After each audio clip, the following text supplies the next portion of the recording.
afternoon, everybody. Thank you so much for joining us for our first webinar of the year, which has come around remarkably quickly. Really glad that you can all be here.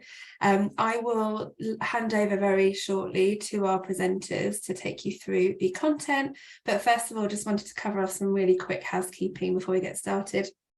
We are recording this webinar for you, so you don't need to worry about making loads of notes. We will be sending a link out to you within the next 24 hours, so you'll have access to watch the recording back as and when you need it.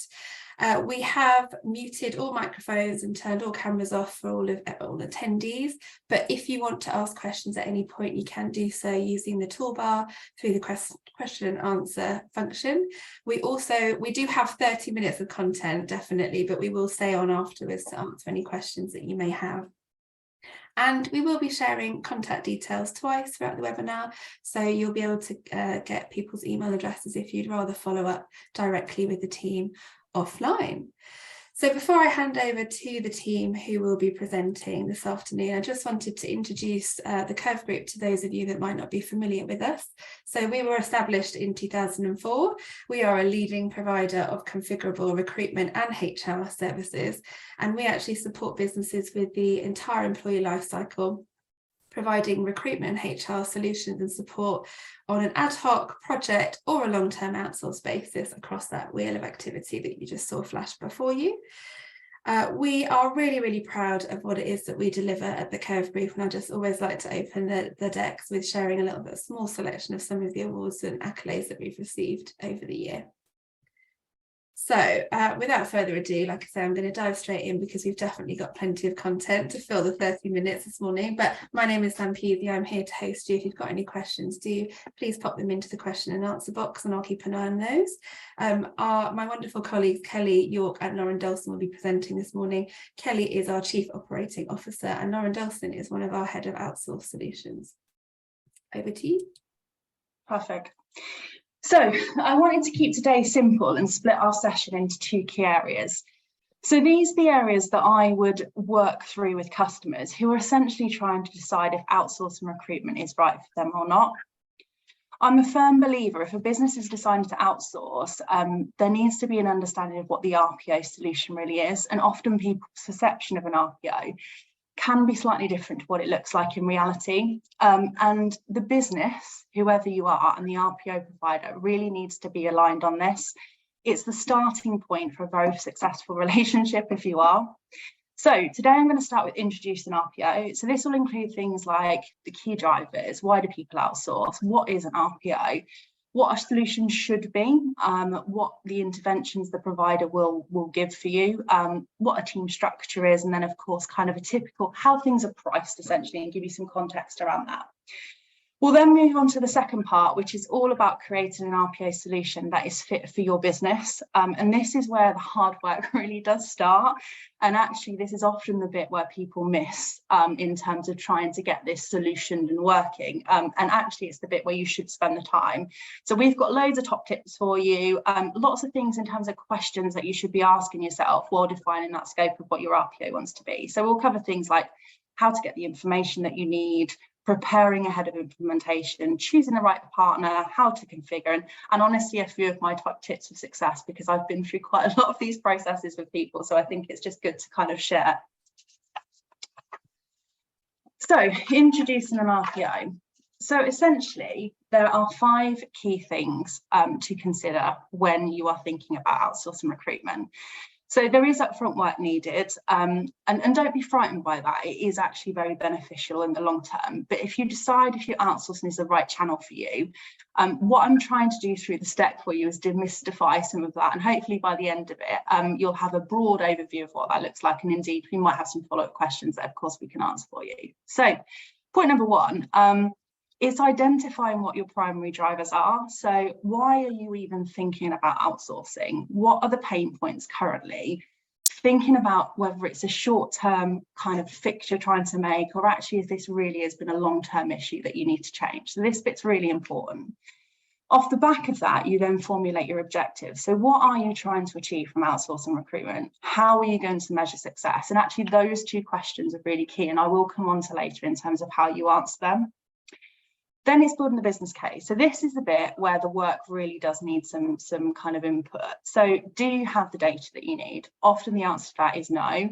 So working through that and getting that actually is quite a lot of resource. So you need to think about the resources that you have internally, or if indeed you need some external support to do that.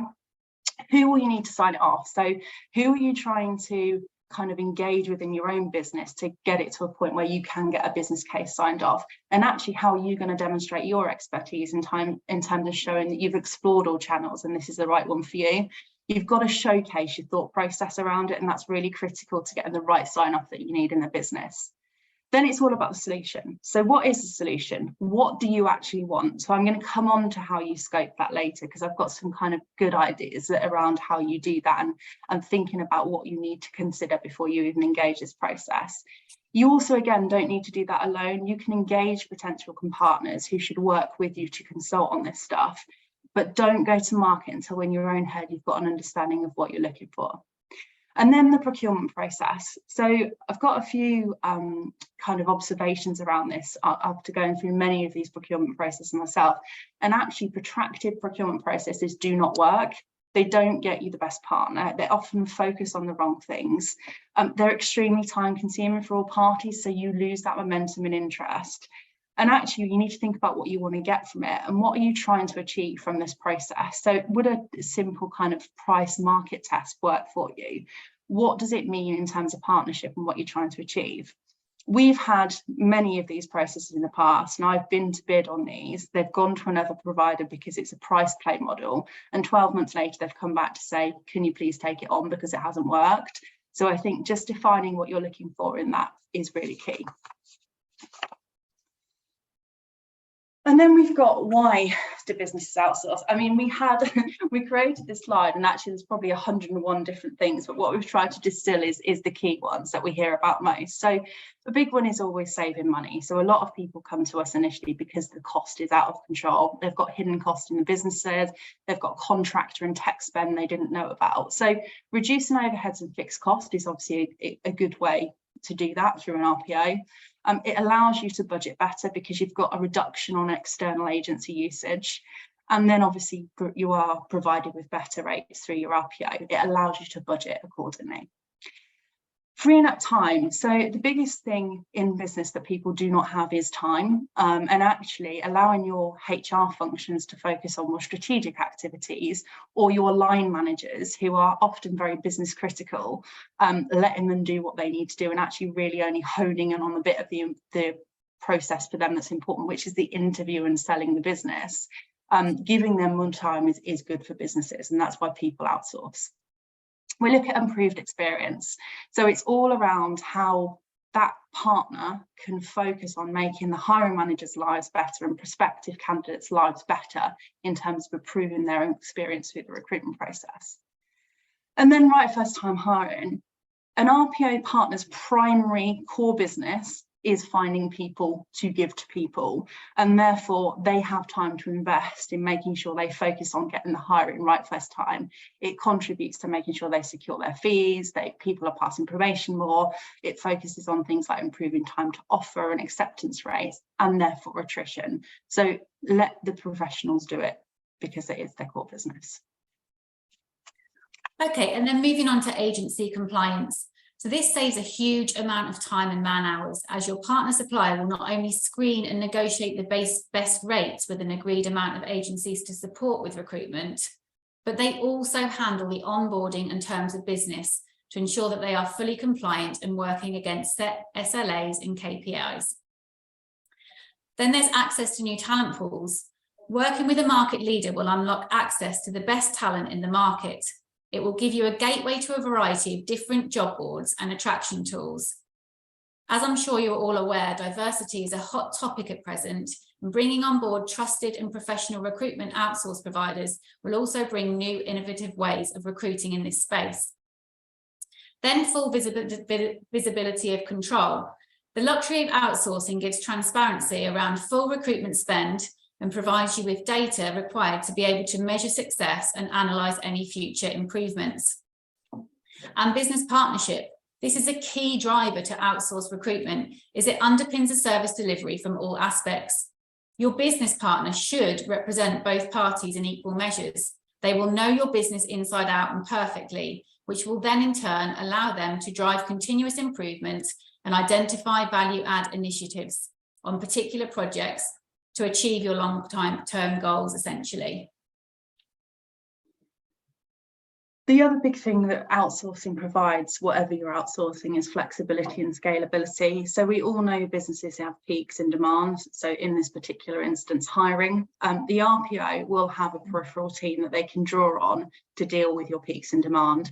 And again, what that does against what an internal department would do, they would lean on agency expenditure, which obviously that prevents, so it reduces that costing further.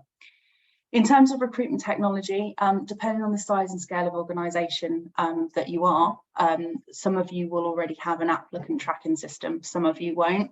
And actually there's ways of configuring the solution where the provider can bring their system with them, or they can utilise and improve yours to make it more effective in the recruitment process. And actually, ultimately, the end goal is to bring you better data. The focus around best practice processing, it comes from a wealth of knowledge, experience, and of course, ongoing review points to improve and tailor to make it more appropriate for your organisation. And then we focus on strategic consultancy, which is offered on key topics, ensuring your talent strategy is competitive and your business is kept safe.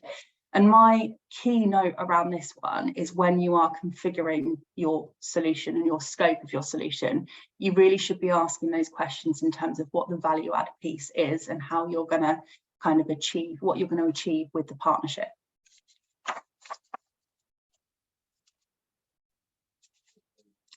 So, an introduction to an RPO. So an RPO solution broadly focuses around providing a high touch, high quality service in the most time efficient and cost effective way.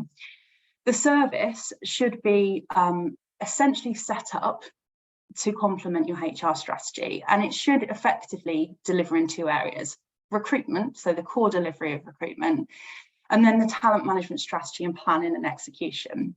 And actually, there again, these are the questions that you should be asking in terms of what as standard you would get from your solution.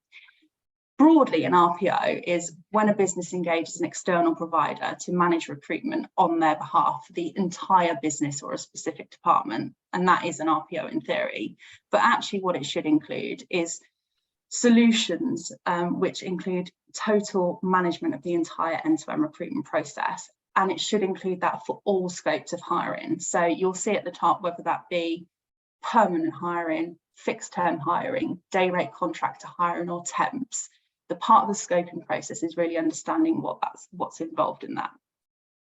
It should also include management of all hires from all sources. So that could be direct searching assignments, which are undertaken by the RPO provider themselves, management of referrals from existing employees, looking at internal mobility strategies and target outreach programs, and actually utilising the handful of select second-tier agency. And everything should come into that funnel for that RPO providers to manage. I will I'll show you it on a more pictorial basis in a minute, because I think this is the bit that's really critical to understand the route path of an RPO. It should also provide and/or control all recruitment technology and tools. So supplying your business with all the relevant data for an NI, making sure it allows you to keep your stakeholders and SLT engaged and informed as they need to be. And a good recruitment process outsource, as I've alluded to, should include strategic support. So it should be able to provide and execute on your overall talent management strategy. And it will do things like workforce and demand planning, looking at your employee value proposition, thinking about how the processes can be improved on an ongoing basis, consult and keep your business safe on legislative topics, and then working with your hiring managers to upskill them around things like interview skills and diversity and inclusion and how they run a fair and transparent recruitment process. What I would always recommend, again, is just getting into the nitty-gritty of this right at the beginning of the process when you're engaging an RPO provider to find out what as standard they would provide, because you really do want that kind of under one roof. So moving on to the recruitment process then in its granular detail. So here you can see the wheel that illustrates the recruitment process and covers our full recruitment cycle from start to finish, basically encompassing all activities that we do for the hiring process in a cycle. You'll also see here some parts of the process that have been highlighted in grey boxes, and these are basically optional extras, okay? So areas such as competency and testing, pre-employment screening and onboarding. And then in addition to this, there are other key areas I wanted to highlight that underpin the day-to-day core recruitment process delivery. All the things that happen behind the scenes that perhaps you can't see. So first of all, administration. So handing over all recruitment to your, all administration to your recruitment provider allows you to breathe a huge sigh of relief. That's correct. We can take it all away from you. The removal of all administration tasks, including coordinating interviews, booking rooms, arranging passes, diary management, essentially making sure that everyone is in the right place at the right time. That's a huge takeaway. We've already touched on the management agencies and preferred suppliers, but again, handing this over in its entirety will allow a huge amount of time back in your organisation and also allow terms to be owned and governed correctly, which is really important. And this in turn, of course, will maintain best levels of service and output from your second tier suppliers. And then let's move on to looking into the management information and reporting. This should be provided on an agreed schedule. We would advise from our side for recruitment process reporting to be weekly, then core KPIs reported monthly, and this would include things like the time to offer and quality metrics that you'd have in measured place. This will measure things from, this will measure feedback from like hiring managers, and also your candidates. It's really important to knowing how the contract is working. And then also you can encompass savings data and probation passes. We would advise that these should be designed in line with your business objectives to suit them so that everything's marrying up together. And then structured review processes. And this should include weekly, monthly, quarterly and annual reviews. And this is what we call internally our cycle of comms. All reviews are led by our key account people. The weekly ones particularly by our day-to-day key account people and our operations leads. But the monthly and quarterly reviews are hosted by more senior strategic leaders. And this is to make sure that you're achieving your overarching goals that you've set out. Of course, all businesses and RPO providers will do this differently and call them different things, but it's basically just to make sure that you have these check-in points and that they're clearly set out. Compliance and audit is also essential to checking back and making sure that the service delivered is following the business plan and strategic roadmap. At Curve, all our RPOs are managed using what we call the SAP, which is the strategic account plan. And this allows everything to be tracked and monitored. And it also structures our internal audits, which are carried out to make sure the service is being governed by the contract. So all really important things. And this is delivered through strategic consultancy and essentially allows for ongoing continuous improvement on a daily basis. So in terms of the RPO process then, and this is what I was referring to earlier, that I have a lot of conversation with businesses when they're engaging around an RPO service that kind of assume that all it is a direct sourcing model. And actually what I always try and do is bring them back to a slide of this. The RPO partner should be a conductor for all channels to market. So typically a standing hiring process will kick off around the authority to recruit. All businesses do that differently, but that's essentially where the RPO would kick in. On receipt of that, the RPO is then responsible typically for all recruitment channels. So they are the capsule that basically consolidates all of the routes and channels to market.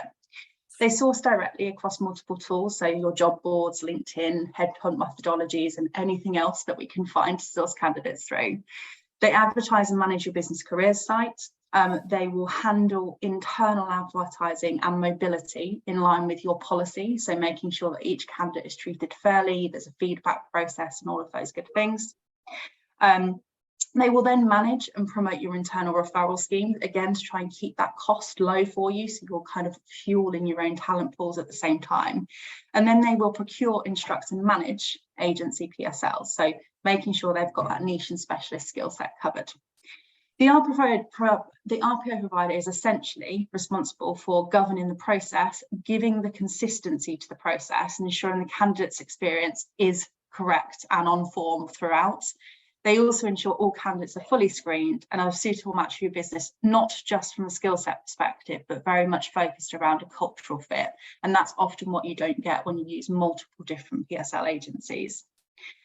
Their job is essentially ensuring that all channels have been exhausted. So your hiring manager is getting 2, 3, 4 CVs maximum for his vacancy, for her vacancy.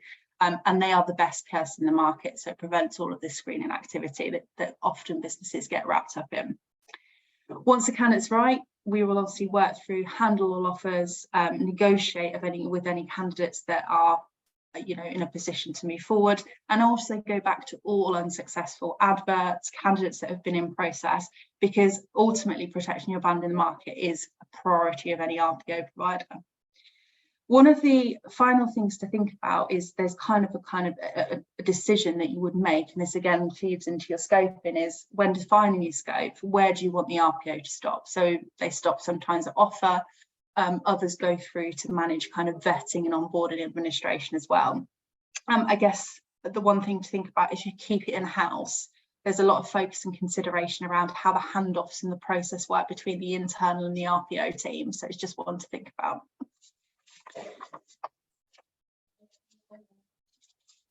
So how can you expect your RPO to work? So all of these titles on this page will be encompassed and provided to you through an RPO. So the key highlight here is the amount of people I think that you can see. When you outsource, you're hiring all of these titles with a wealth of experience in their own areas for just one consolidated monthly fee. So the beauty of RPO is you can't always afford so many different skill sets to create your recruitment function. With an RPO, you get all of these skill sets needed at a significantly reduced price. So drawing your attention to the subject matter experts here, you will have fully trained implementation teams to mobilize the service solution from the offset. You will have experts in technology and infrastructure and a full data team that complements and specializes in handling HR and recruitment data on a day-to-day basis. And then moving to the central column here, your core delivery team. Well, your delivery team are integrated and can be white labeled as your own. So whilst they're not sat directly on your payroll, they are in fact bringing all of the knowledge and adding all the value to your businesses. This is your service delivery team, and it will be so embedded in your business, it will be hard to distinguish whether they're part of your team or part of the recruitment partners. So you really are protecting your costs and utilising the experts to run your recruitment. And then finally, a bit of an introduction to commercials, and I will caveat this, that a lot of providers do operate slightly different, but broadly, the context of how things are priced are quite similar. Essentially, what a true RPO provider should do is be able to consolidate all of your expenditure into a single monthly invoice. And your invoice would typically include something called a monthly management fee, which is an agreed amount that covers a proportion of their direct costs. So recruitment tool cost, technology cost, and people cost. Also within this consolidated invoice, it would include payments for candidates that started with a new business for the month. So these would be variable fees. We refer to them as variable fees. These will either be handling or placement fees. So handling fees is typically when it's a processing fee for kind of an internal or referral. Placement fees is usually where it's a direct fee. It will also include things like vetting cost, testing cost, contractor payments, depending on what the solution you've scoped. So essentially what it does, finance love it because you send it over, it's consolidated. And actually what it is just one check proof point that we've already checked, a single payment. My big recommendation on this is when you're thinking about pricing and you're thinking about scoping, I would always push you towards, not for my benefit, for your benefit, to consider what a pricing model should look like, that it should be more success-based. Often you get an option to kind of have a pure monthly fixed cost. And what you tend to find is you don't necessarily always get what you pay for on the peaks and troughs if you go down that model. So focusing your RPO provider on a success-based variable fee is a good thing as well. So we're going to move swiftly into creating an outsource solution. So now you've decided to outsource, the hard work starts, which is all about creating a solution which is fit for purpose.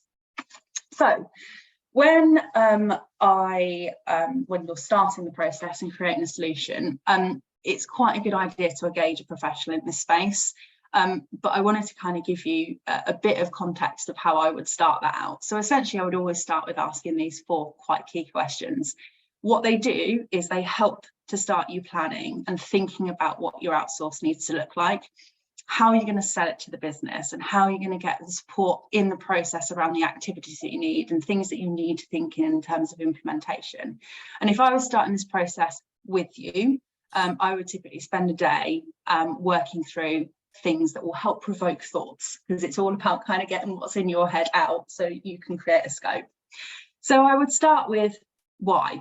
So what I'm really looking to understand is why you consider an outsourcing, and actually where you tend to go to. You need to go to quite a dark place to weed out all of the things that you need from your head. But essentially what we're trying to do is get everything out on the table. Typically the answer to this is time, it's cost, it's right first time hiring, it's lack of internal skills, it's not our core business, so we don't focus on it. No one sees the importance until it's too late. So these are the kind of statements that you tend to find out of that. But what you're looking for here is to kind of evolve the current state of play.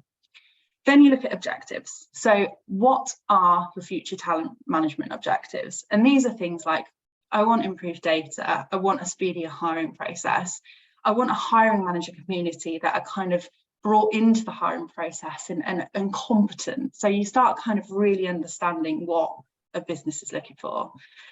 We then talk to businesses around things like, what is your business saying about recruitment at the moment? And if you're not asking these questions, you need to be, because actually what you want to do is obtain the positives and the negatives. It will help you formulate the scope and help you kind of give that potential RPO provider the information they essentially need. Not only that, it will help you later with this community to get their buy-in by playing back to them what they've told you, and keeping the things that are positive and almost elevating those things, and then also looking and kind of answering those questions around improvement. So when we're talking about getting the buy-in, engaging your community is really important. And then could you actually get your business behind outsourcing? And if the answer to that is no, and you're kind of on a single person journey to try and get this over the line, you've got a lot of work to do, honestly. And the main criteria of these things working in businesses must mean the business has its shoulder behind it, or at least very key stakeholders do and are prepared to work with you to get it moving.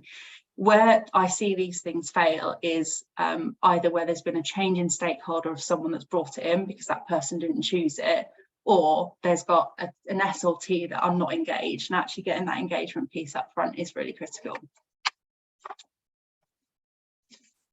Then we're moving on to defining the scope of the solution. So we would advise that you use a recruitment executive here to do this with you to make sure you get the most accurate data first time. We can do this for free for you, and we're also aware that other RPO providers will help within this process, but it is really key to stress that point. So start off by thinking around your roles. So think about your role types.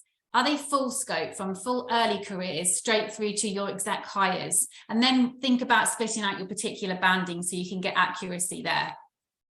And what sort of type of hiring is it? Ask yourself those questions. So does it include permanent, or is it also encompassing fixed term contractors on their own, or maybe temporary employment? And then consider department, geographical and specialist key skills as well, and the total talent solution really. And then moving on to reviewing the process. So from full authority to recruit, straight through to offer, and then even onboarding. You should really include internals and referrals as well, as it allows a more streamlined process. And we would recommend that you don't split these up, you keep them all together. And then there's other things to consider as well. So consider around your vetting. Is there testing that's going to be included and needed? What about personality profiling? And also project length. Is it short term for a project? Would it be more of a long-term tenure? All of these things are going to be really heavily weighted towards pricing up and making sure you've scoped your contract right first time. And then finally, think about the RPO solution itself. So would it be a light RPO solution, or is it a full strategic talent management solution? So for instance, in Curve, we have something called a recruitment outsource, and this is a much more light touch. It doesn't own the full talent strategy, but works on coordinating all recruitment channels and is more of a light touch with exclusive partnership. But it reduces cost. But essentially, it's there to reduce cost and also reduce time to offer. But it's not your full RPO talent management strategy. Other providers will call them different things, but essentially there are options there to be aware of. And then moving on to preparation, I think Kelly's made it quite clear, but preparation is absolutely imperative here. So first of all, looking at the data, so 2 reasons why it's important to get your data right first time. Firstly, it's needed for pricing and allows for the full RPO organisational design and build to be structured right. And this will give you an accurate price first time.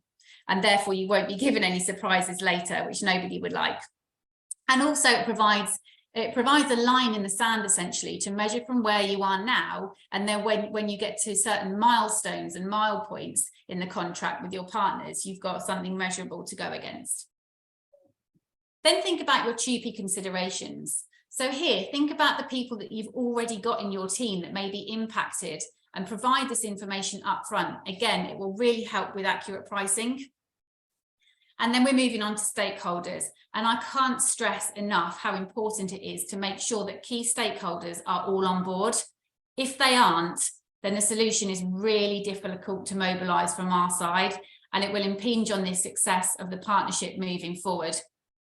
And then finally, think about the consideration of technology. Ask yourself several questions like, if you have an ATS system that you're utilising, do you still need to have this? Can you hand that over to the RPO provider or your partner? Think about your licenses you might have around LinkedIn or any of those job board licenses as well, access to job boards and other recruitment tools that you might already have.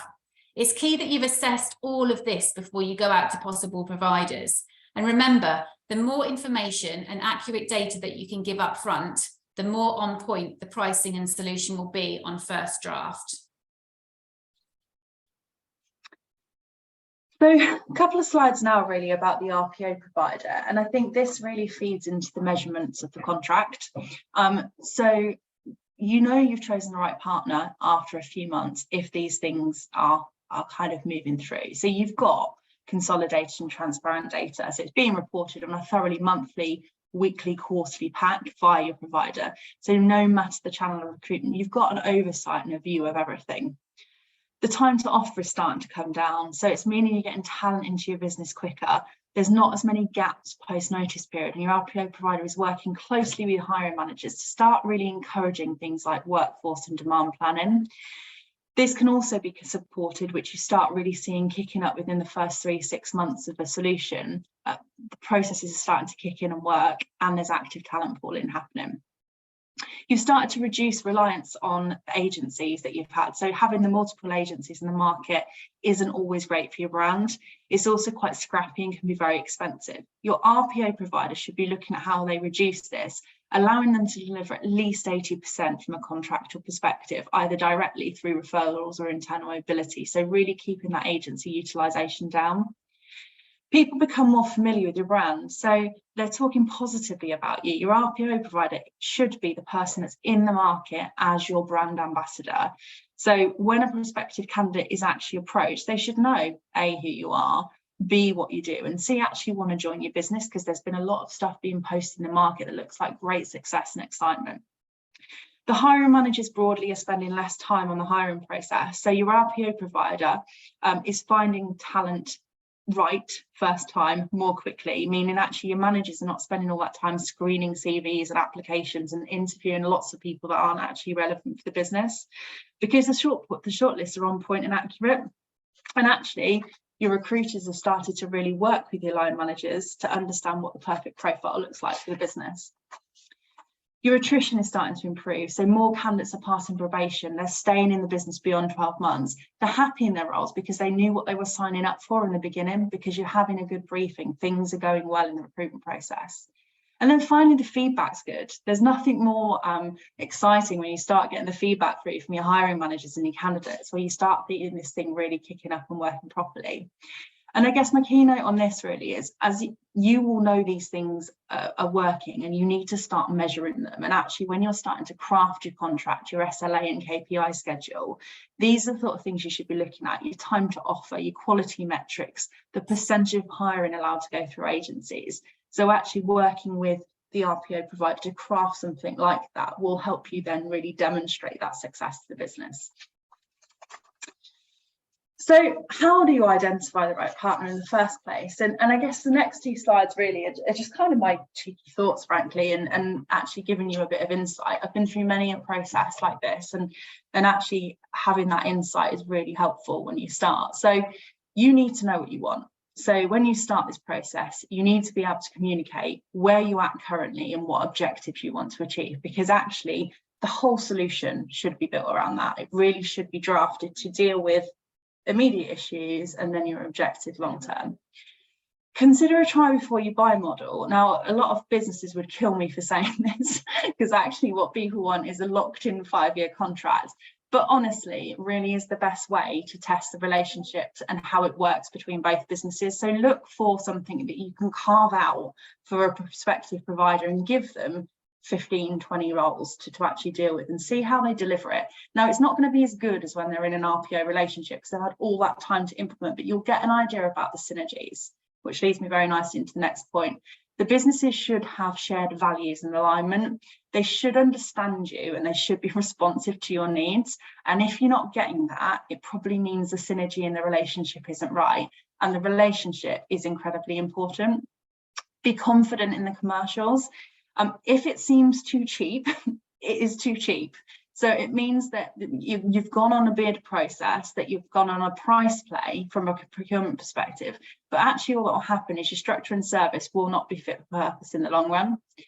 Meet the key operational lead. So I see a lot of these things go through and they've never met the team that they're going to be handling. And actually, if you've got a longevity in the team that you're dealing with, and there's an effective relationship from day one, and that partner can go, this will be your head of services, it's a really good way to start the relationship, because you can work the synergies through. And then test the potential providers on their methodology around how they account manage, how they govern the contract, what they will do for you and how it will work, and what is the schedule around that, and how do they get their data, and when do they do their reviews, and how is the governance and audit structure working, because you do need to understand that, because it's a framework in a contract. And then finally, my final slide is actually embedding the partnership for success. And these are really the things that you just, of all the things to take away and think about, these are kind of the key pieces. Think about how you're going to co-create KPIs and SLAs, because what you want is them to drive the right behaviours, not just now, but in the future. Look for a partner that offers flexibility around movement in KPIs. So the KPIs you set in year 1 are not going to be the KPIs you want to adhere to in year 5. So there's got to be some review in that for you, allowing you to really drive the objectives that you need to. Think about and engage a partner with this, of how you are going to measure and demonstrate success. So get your partners and your peers all involved in this, because actually what you want to be able to do is, for all those people that have signed that business case up, you want to prove that it's working, and actually your partner should want to do that with you. So think about how you're going to demonstrate and do that. Is it a monthly session in Exco for the first 3 quarters? What does that look like? And get them engaged in it. Make sure you've got your ongoing cycle of comms set out, your review processes, your data and MI packs, what that means to them, what that then feeds in from a strategic perspective. Keep your partner informed like a colleague, be transparent and honest, let them know what's coming up. Don't kind of do things as a shock. Make sure you're engaging them in things that you can. Allow them to bring their expertise, but also take some ownership. You're paying for a solution for multiple different people, some of a very senior level, to support and aid your business. So use them and let them do that for you. Be an enabler for the partnership. Let them have access to relevant stakeholders. Be the door opener. Let them really spend time with the stakeholder levels that they need to ensure that they're getting the right feedback and engagement that they need to make it work. Ensure your outsource provider's objectives align with your internal objectives, but also the moving goals within the business. And make sure, again, you're keeping them informed of that, because ultimately they should be slightly adjusting their strategy to suit their needs. Don't treat them as a supplier. They are part of your team. And if you can set that relationship up at the beginning, it will work tremendously well. And the other thing is RPOs are not a short-term solution, and actually they need time to be effective, to bed in, to get the engagement, to make sure that everyone's got the process right before they can even start adjusting and making things better. So be realistic around it, because honestly, this is a route to success. So broadly, that's us. I think, Sam, over to you. Thank you. Thanks, Kelly. Thanks, Lauren. I did warn you that we had a fair amount of content, so thank you for holding on for an extra few minutes. I hope you found it useful. We can open the Q&A functionality now if you do have any questions. I will just keep an eye on that for a minute or so. Alternatively, like I mentioned at the beginning, you can see all of our email addresses on the screen now. So if you'd rather pick up and continue the discussion at a later point without an audience, you're very welcome to do so. Okay, can't see any questions coming through just yet. So before we wrap up, as has been mentioned throughout the process, we absolutely can support your businesses with your recruitment, whether that's starting with that initial kind of questioning and going to the dark place, as Kelly mentioned, doing workshops with you to really figure out which way you need to face and what would be beneficial for you, right the way through to actually delivering those solutions, whether it's on an on-demand basis, a project, a try before you buy, as Kelly said, or a long-term outsourced solution. Perfect. So just final slide then from us before we let you go. I just wanted to share details of all of our future webinars which are coming up. As you can see in front of you, details of all of these will be published very shortly on our website, on the Insights page, and also all over social media. So if any of these topics take your interest, then we'd love to have you back again. Alternatively, we've also got a huge range of pre-recorded webinars that we've delivered over the last couple of years, which are already available on the website. So do feel free to go back and have a good look. But otherwise, all that's left to do is just say thank you ever so much for joining us today. Thank you, Kelly. Thank you, Lauren. I hope everyone's found it really beneficial, and we hope to hear from you soon and see you in other webinars. Thank you. Thank you.